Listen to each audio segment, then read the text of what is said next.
I'm going on my own.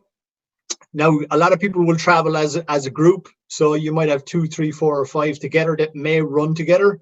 Generally, what you'll have is you'll have you'll have about 100 world-class athletes. So you'll have a group of kind of Moroccans, and then you'll have Olympians, or you'll have some of the best trail runners in the world will come, because for anyone who does endurance running or does trail running, this is kind of one of the events that you want to do in your lifetime. It's one of those bucket list events for anyone who does endurance sport. For whoever is joining just right now to the show, we are talking to John McNamara. He's a professional coach and athlete, and we are talking about the Marathon of Sables that he's preparing to run this next September. We're gonna go with the next set of images right now, and yeah, cool.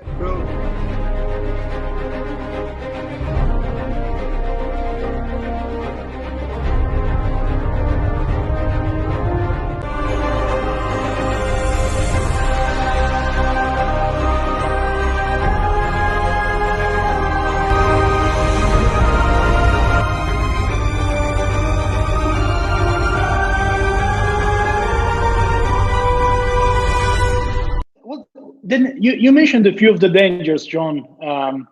Yes. Can we talk about this again? So we're talking about scorpions. We are talking about snakes. Yeah. What about sandstorms? What about, I don't know, is there any wolf, coyote, or something like this? No, there might be, now that you say it. I know that there's definitely snakes, there's definitely scorpions, and quite a lot of other kind of insects and stuff in the desert that can possibly get you. You also then have the heat, so that's one of the obvious dangers. Maybe not so much for the Moroccans, but like if you're from Ireland, then if it gets really hot, that's going to sting. It's gonna be a buffet for those patrons. Yeah, completely. Yeah, and it's it's going to be a buffet for the desert people. They're like, oh yeah, more Irish people. So you tend to get that time of the year. So April and I think September as well. They get a lot of really bad sandstorms. So you can't do anything. You pretty much just gotta hunker down on the ground, and you gotta wait for these things to pass. So they could last 1 or 2 hours, and these could be 100 kilometers an hour of a sandstorm. So it's like, it's not just a little bit of sand blowing. This is full on. Obviously, nothing to keep sand compacted. So anything that's loose will just start flying. So you don't really want these to happen at night, because what can happen is the tents can start to blow away, and some of the poles and stuff out of the tents. There's been instances where it's kind of gone through people's hands or flew past people's heads and stuff. So.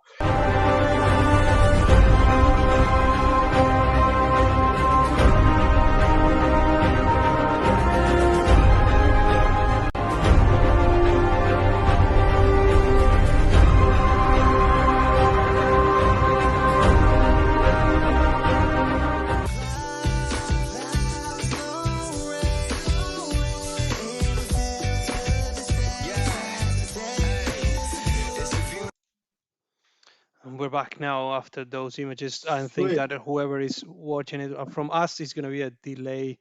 For us I really would like to do it. Yeah, absolutely. With an ATV though, huh?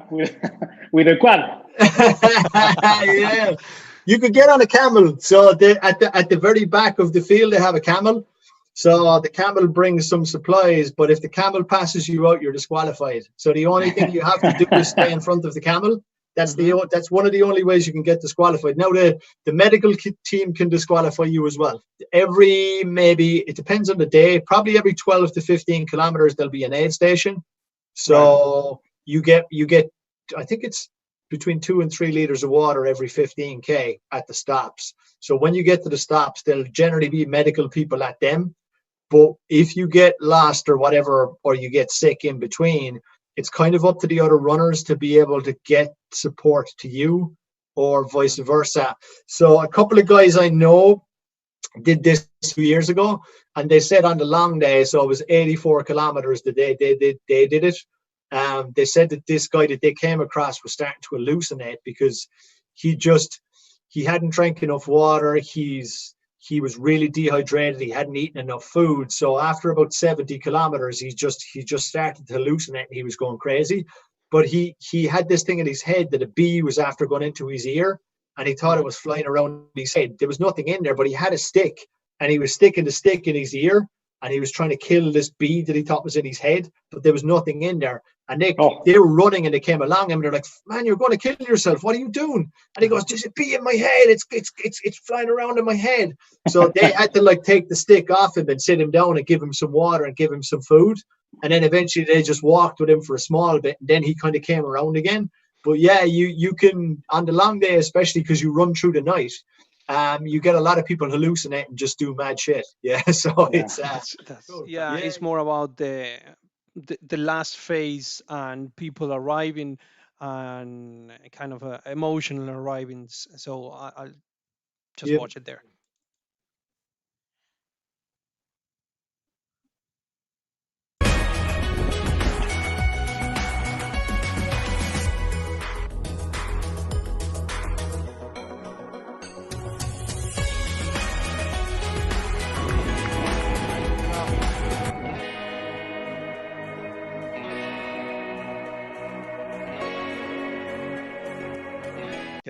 And that's it. That's the last. Man, the terrain is very rough. It is.